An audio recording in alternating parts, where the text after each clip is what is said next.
Good morning, everyone. My name is Mark Justin E. Diaz from 2ITJ, and I'm here to present to you a brief discussion about system calls. First, we explain what is a system call.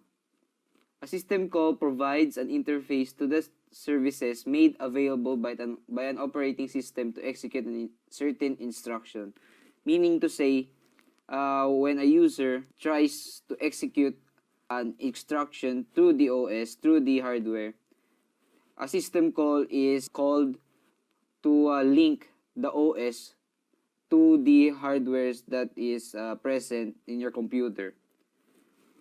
For example, we are trying to copy and paste a certain file or trying to move another destination. Now in this diagram, of course, we need a source file or the file that we are trying to copy or move. And in some operating systems, it requires you will need the input file name and the output file name to write. Or meaning to say the location, the source or the location the destination you want to put it. Now, it says here that if the input file doesn't exist, abort. Meaning to say, if the file that you're trying to copy does not exist on your computer, the whole operation, the whole system call will abort. Now, if the file exists in your computer and you're trying to copy that file to that same destination, the system call will automatically terminate because you can't have two files at the same time with the same names. So if you want to copy that file in that same location, you have to change the file name of that certain file.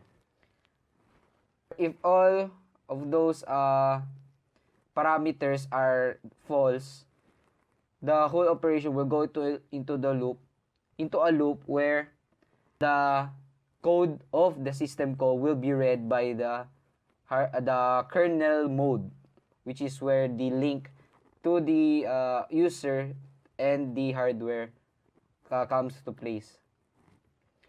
After the loop, the file will be read and an output file will be written to that location you've set.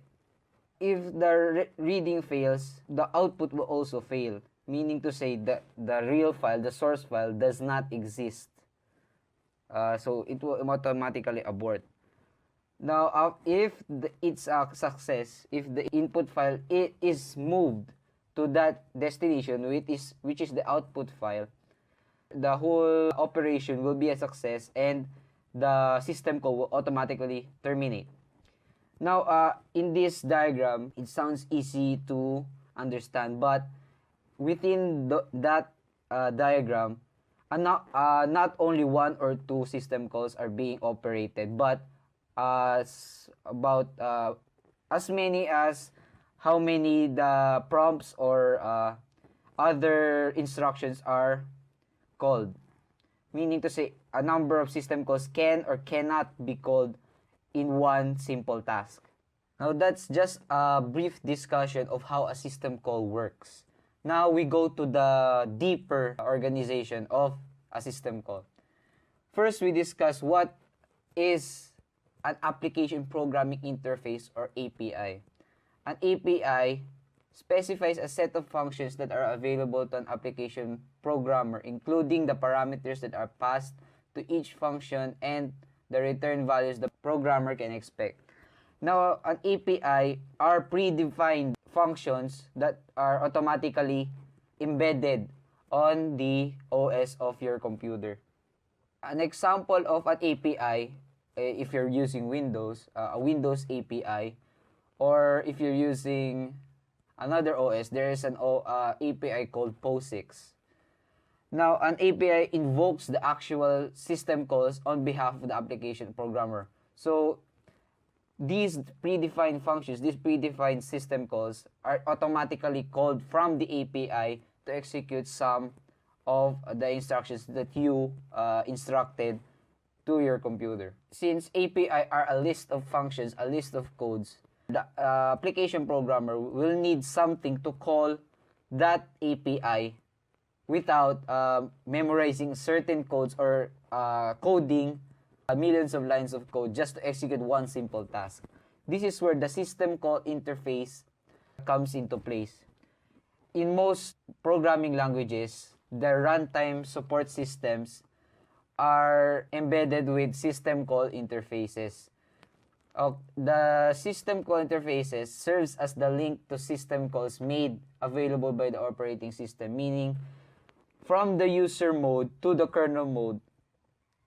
If you're going to execute one system call, the system call interface will be the one to make that system call into numbers of codes to your kernel mode to execute one function.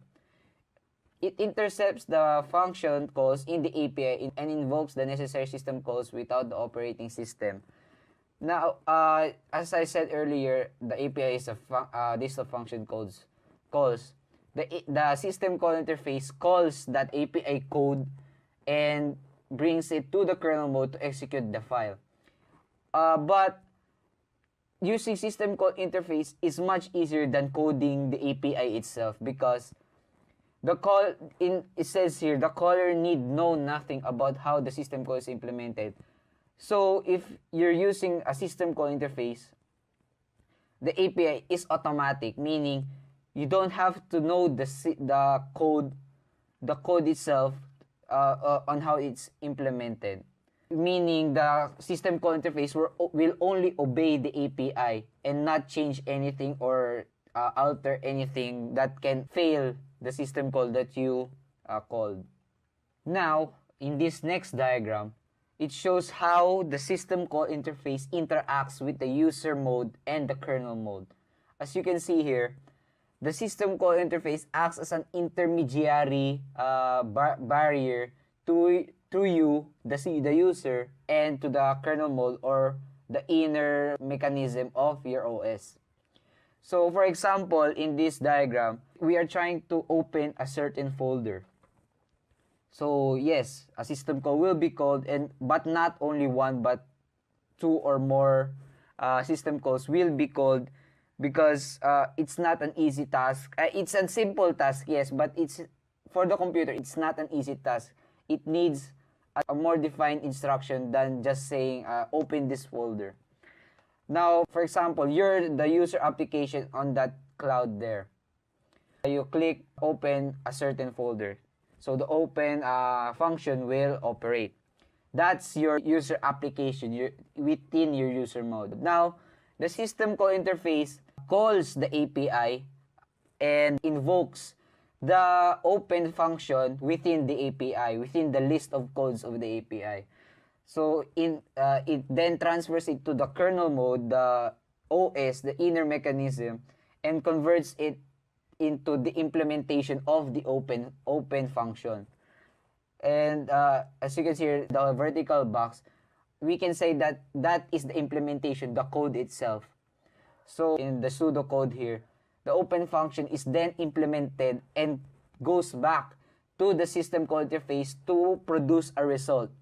That is the main function of the system call interface, to provide an input and an output result.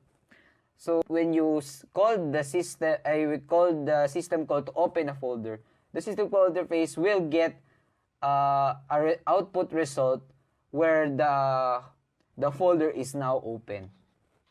In summary, system calls are links that execute an instruction, a certain instruction via the OS. Yes, the OS is just the intermediary between you and the hardware. So these system calls are needed for you and the computer to function well. And again, the API are a set of predefined functions used by programmers. The only downfall of the API is the implementation part, because the programmer doesn't really know how it operates.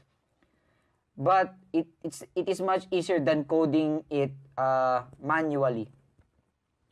Now, lastly, the system call interface serves as the intermediary wall between the user and kernel mode to execute certain instructions. So, as I said earlier, the system call interface provides the input and output results invoked from the API, the code, to an outside result for you, the user.